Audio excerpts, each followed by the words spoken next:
Hi there. Hi there. It is February, first Friday of February. That means you get me live today. Although it almost did not happen. Last week, my computer randomly crashed and I went, nah, it's a fluke. And then it randomly crashed 2 more times and I took it to the Apple service store or Genius Bar and they had to wipe it. So I was a little nervous that we were not going to go live today. Hence the only scheduling it yesterday late as I was drastically in trying to reset my computer and get it all set back up. And I didn't want to just reinstall from a backup because I still don't quite know what software was causing the problem. So I started clean and it's been a long couple days, but we're here. I'm live. It's February, and I should probably introduce myself because I didn't do that yet. But I'm Trisha Broderick, and I'm with Ignite Insight and Innovation. And once a month, every first Friday of the month, I'm going to be going live with just some tips. Okay, some months it will be rants, but most months it will be tips. Or if I'm lucky, I'll get somebody to join me and we can have a conversation because me talking to myself on the screen is, I'm an extrovert, but even this is a little too much for me sometimes. So we'll get started with today. But actually, before we get started with today, I want to, not only was my week kind of shit with, oh, I just swore on a live. Well, whatever. That's how this week's been going. So let's just own it and just be there with it. And, I can't blooper it out now. So whatever. Uh, but I think there's probably a number of people that can relate and have sworn a lot. There's a number of people experiencing really big hardships, and me just having a computer crash, very low on the totem pole of issues compared to what some people are facing right now. And I want to acknowledge that. And if there's a way that I can help, just please message me. And I'm happy to make connections. I'm happy to do whatever I can to help a number of people that unfortunately I'm seeing too many really good people with the open to work and have been just laid off, which I want to say, even though it shouldn't need to be said, back in, what was it, like the early 2000s when .com boom or bust or whatever, I saw really good, talented people be laid off. Being laid off doesn't have anything to do with your abilities, your value, and just maybe having someone remind you of that can be helpful. But I'm seeing amazing people being let go, and it's just sad for those organizations and for those customers and for those individuals, but it also hopefully can create some new opportunities for people and what they want to do next. So, but I'm here. If you need to message me, feel free. So today's topic is tips for responsibility. Christopher Avery has this book called The Responsibility Process, or the main title of it is The Responsibility Process. And I probably got exposed to this. Gosh, I almost want to reach out to Christopher and ask him which conference was his first conference that he posted. I want to say it was like 2010, 11-ish time frame, maybe 12. I don't know. It was early. It was a long time ago. And I remember sitting in his conference room session and he was talking about this. And at the time I was like, yeah, I don't know if mentally I'm ready for this yet. And I won't do it justice today, but I'm going to give it a shot and give a little bit because I want to give some tips on it. But to explain a key part of it, and I'm not going to explain the whole book by any means, but the key part that I really want to take away was me realizing that obligation and responsibility were not necessarily the same thing. And so, well, they're not even not necessarily, they're not the same thing. And I often act out of obligation frequently. And I didn't really think of that as a problem because in my mind, I was like, that's responsible. I'm obligated to do this. I should do it. But when you're in a mindset and a state of obligation, your quality is just not very good. Your passion, your energy, your interest, just not there. Responsibility is when you're choosing, like I'm choosing to do this, or I'm choosing not to do this, or I'm able to let it go and whatever it might mean. So I always think of it as like, am I in obligation? If I use the words I have to, chances are I'm in obligation versus I choose to, and then I'm much more probably in responsibility. Um, but I want to be acting from a place of responsibility as often as I possibly can. We all have things that we feel obligated to, but even in those things that we are obligated for, we can take it from an approach of responsibility and still make it good, and still make it powerful with those things. Hi, Olaf. Yes, you're a good little corporate citizen and obligation is what he just posted. Yes, you're doing your job, you're getting things done. But I want to be in a place of responsibility. I want to be at choice. And so here are some tips that I use to kind of try and get over that hurdle sometimes because I can get a little stuck in obligation. I'm human, right? And here are some tips that I use. So the first one is I really try to go, what are all my options? Because it gets so frequent that you're like, well, I have to. And the minute you say those words, you're like, whatever that have to was, that's like, that's the only choice. That's the only option. That's the only thing you can do. And the reality is there's usually other options and choices that you can make. My computer dying this week, I had a coaching session. Luckily, I did not have training when they were wiping my computer clean. And so, but I did have a coaching session and I found myself kind of going, well, I have to do the call. I was like, wait, no, I don't have to. So what are all my options? I could cancel. I could be transparent and highlight that I'm going to have to do this coaching call from my cell phone, which is not ideal. I could take it and avoid it and just pretend like everything is fine. I could, right? And I started like listing out the various options because my very first one was like, I have to do this. And the minute I'm there, I would have shown up for that call in a horrible state. And I was already in a horrible state from the week. And so really thinking through what are all the options you have and not just the responsible that you're telling yourself thing to do is when you're really in a state of obligation.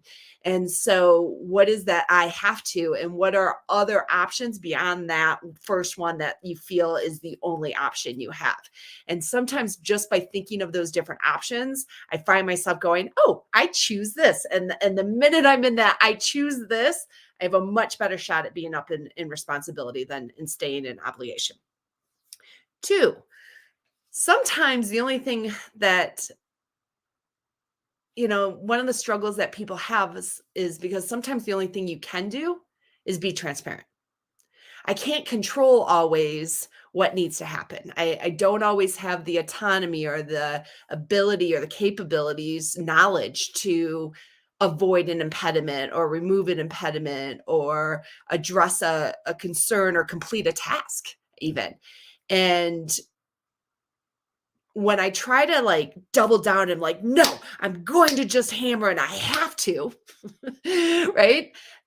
I'm mad, I'm angry, I'm annoyed, which again, my best creativity is probably not coming from any of those spaces and what I'm doing. And so a lot of times is okay, when I can't feel a sense of control over the situation, how can I be transparent about it? How can I highlight it? Like I couldn't make my computer magically come back. I was in an annoyed state of mind, but I could be transparent about it and I could own that and kind of highlight what it was having an effect on me. And then by being transparent, giving the other person a choice of, do you want to continue? Do you not?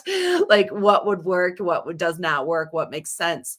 But sometimes when you're in an organization and you're frustrated by some larger organizational impediment, you can't always fix them. You might only have a concern about it. You might be getting majorly impacted by it, but you can't resolve it. You can't be responsible for the resolution, but you can be responsible for the transparency, for being radical about it, for owning the impact and sometimes just by saying it out loud, it lets it go a little bit. Not that it removes it, not that it's like, oh, now everything's magical and butterflies, but it does release it a little bit and give other people a option and a choice of what they want to do going forward with it. So sometimes the only thing I can do to move out of obligation and into responsibility is be transparent. 3, um, when it is my task, when it is something that I need to do, I but I just feel stuck. I feel like I'm like, I hate let's get real. I hate the task at hand. So I don't want to choose to do it. I don't want to go down that path because I just don't like it. We all have those things.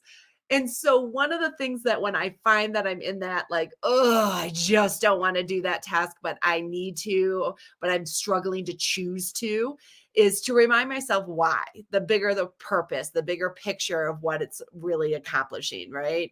Oh, I don't want to write my blog post for this week, but when I do, why am I writing the blog post again? Reminding myself that bigger picture of what I'm doing that for, because some people like different mediums. It gives other people access to me. It's consistent. Sometimes people connect through that and the feedback that I've gotten privately from it, right? So I connect back to the bigger picture, the bigger purpose, the bigger vision of that task when I just don't want to do it.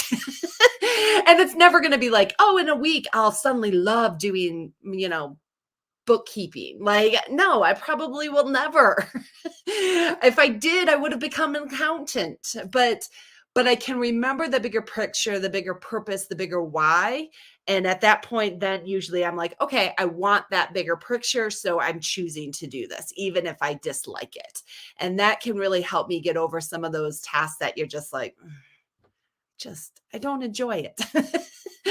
But I know why I'm doing it. And so I'm going to invest the time in it. And sometimes I just have to remind myself of that part.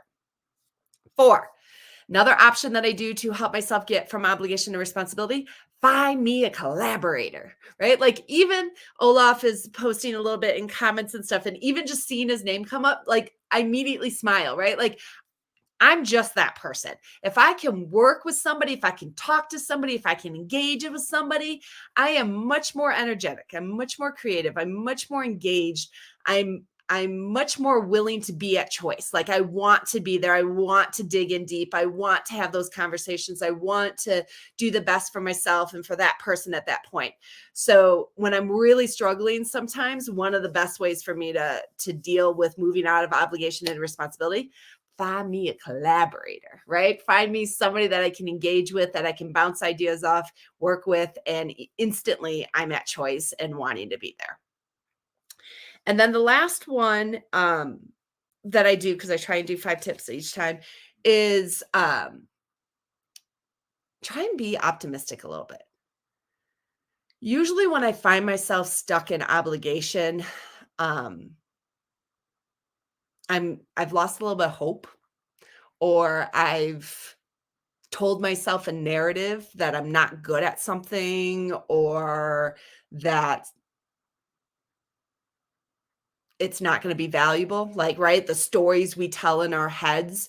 And the more that I tell myself those kinds of stories, the more that I get stuck in obligation, because then I start over analyzing, I start shaming myself, right? I know it's horrible. But like I do find that when I'm stuck in obligation, I'm in this like pessimistic spiral. And so by thinking not just about the vision and the purpose, but by other opportunities, by things that in my past when I thought, oh my gosh, this is horrible, I should never write a book. And then look how amazing it has been for me with Diana and writing this book. And yet I had told myself that narrative for so long, and it was incredible. And so I try to remind myself of those moments when I'm in a pessimistic kind of spiral, which is sticking me in obligation, that, or worse, shame, is when was there another time that I kind of thought, well, it's just not going to be as good, or I shouldn't be the one doing this, or giving myself kind of that narrative and going, when was I wrong? And if I remind myself of those stories, sometimes I can get unstuck. Sometimes I can go, okay, that's I said it to myself then. I'm going to say it to myself again. It will be fine. It will be, and try and will myself over to some optimism, which wills myself up to some being at responsibility and at choice versus feeling like you have to, even though you know you're not the best one for it. And just rewriting that narrative and helping yourself get unstuck from it. So those are my tips. Those are some of the things that I do to move from obligation into responsibility. Not always perfectly. Sometimes I can get really stuck there. But the more that I catch myself with the words, I have to, what can I do to move it over to I choose to? And once you do that, you're going to see a difference in just attitude, delivery, value, contents, all of it across the board. So hopefully that was helpful. And those are my tips. I do have some upcoming public courses, which I don't always have them when I'm doing these lives. I have an impactful training and speaking in March. And I have a facilitation in April, and then my next Leading Amazing Teams is in May. So nothing this month specifically, but coming up in March. If you have been laid off, or you're struggling in some form or fashion, I want to try and work with you. So please message me. I will try and do whatever I can to get you into like the impactful training and speaking or the facilitation course for building skills and helping people, and moving forward. And I'm do whatever I can to pay it forward for all the people that helped me over the years. I want to try and help as much as I can as well. So if you're struggling right now and you would like to take one of these classes, please message me. I'll dedicate a few spots to each, both in the impactful training and speaking as well as in the facilitation course, both in March and April. I'll dedicate a few spots just for people that maybe need to enjoy a little learning with other people and not deal with some of the other stuff that's going on. So hopefully, otherwise, and I have one lead with blame. I swore I gave the wrong title. See, it's just this week. I should have been drinking right now. That is what should be happening right now. I'm just proud that this got live right now, but honestly, really should be drinking right now. Jeez. I have a lead without blame live with Diana on February 17th of this month. I'm telling you, this is where I just say the responsible thing for me to do is to choose to be done now. Until next month. See ya.